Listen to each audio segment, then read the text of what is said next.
the cooking was another one, which is like, everybody comes to Nepal and they love to eat the Nepali food, but they never get a chance to actually experience, what it takes to make the food. And hence the cooking thing came on, which was also very interesting. So I'm Raj Gewali, and I started Social Tours about 11 years ago. And the history behind is quite simple. We had back in the day, I used to work in trade, and we had a school group that we brought in from England, who came in and did tourism, and also we did a little fundraising and helped an eye camp, as well as build a hostel. So around that time I was thinking that this is social tourism, and that's where the whole concept of social tours came.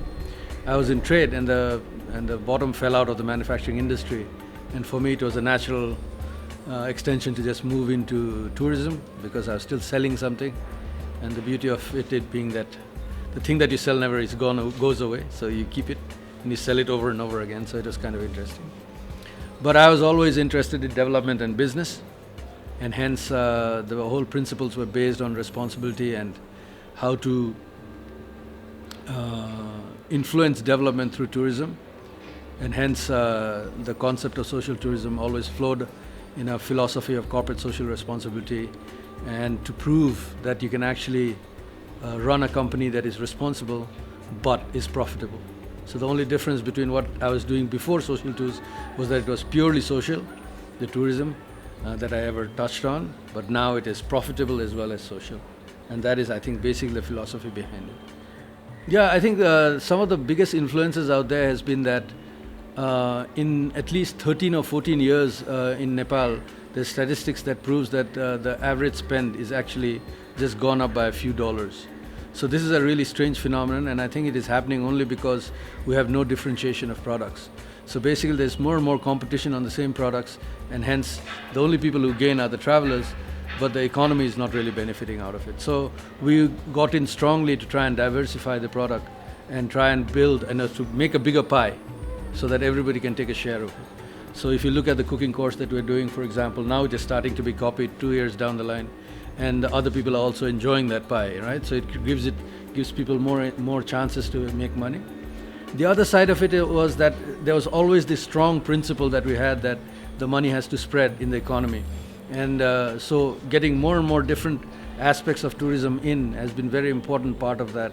So cooking was one, pottery, so you try and take people into different areas so those people can also make money out of tourism. Because otherwise there's always a sense of anger that comes when people look at the tourism sector, because it's only the Annapurnas, people in the Annapurnas or people in the Everest who can go and live in New York, whereas the rest of us have to live in poverty. That doesn't make any sense, because Nepal is beautiful all through. So spreading it out was very important. So all the trips that we developed, or the treks we developed, we started working on trying to go into more offbeat. And also the experience is better, our niche gets better, and that's how we see it. I was involved in pottery, in handicrafts before, and with this handicraft experience also, I always wanted to dabble a little bit in the cultural side of handicrafts, and hence the pottery tour was something that came out of that. I knew the potters in Timi. I knew that this traditional skill that they had has been converted into a modern commercial art form.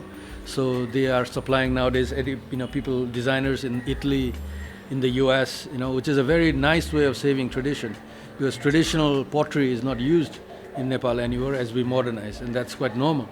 But they have preserved the art form by actually taking it international, which is quite an interesting phenomenon, which could easily be a tourism product.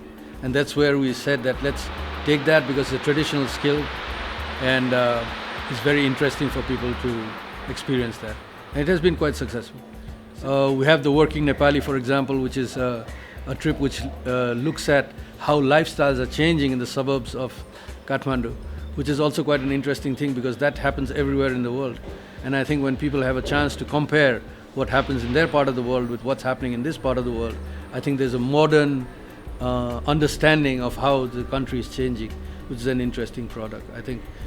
So we are looking at even the modern side of how change is happening in Nepal, where we even incorporate things like going to a jazz concert in Kathmandu, or so not only the traditional but also seeing the modern side of Nepal is also Nepal. It is also interesting. It is comparable. So when you come to Nepal, you don't always have to go into the past or go into poverty, but also experience what Nepal really is at this point in time. So I think that is where we are really focusing. The other thing that we're doing right now is taking mountain biking and taking it to another level. What we think is the trails that we have are quite amazing. There's no doubt about it. And traditionally, mountain biking has been something that was done very actively and by adventurers. And we have a lot of mountain biking that goes into upper areas, goes into high altitude. You get the more crazy mountain biking that happens.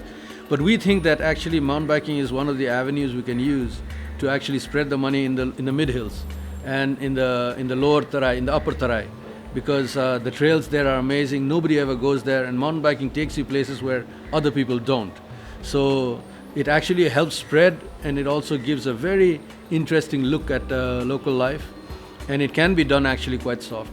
So we're actually developing trips that are that you actually travel from destination to destination, stay in beautiful places and beautiful resorts, swimming pool, nice fridge full of beer type of arrangements, but you actually mountain bike around and you do these wonderful rides that Nepal has to offer.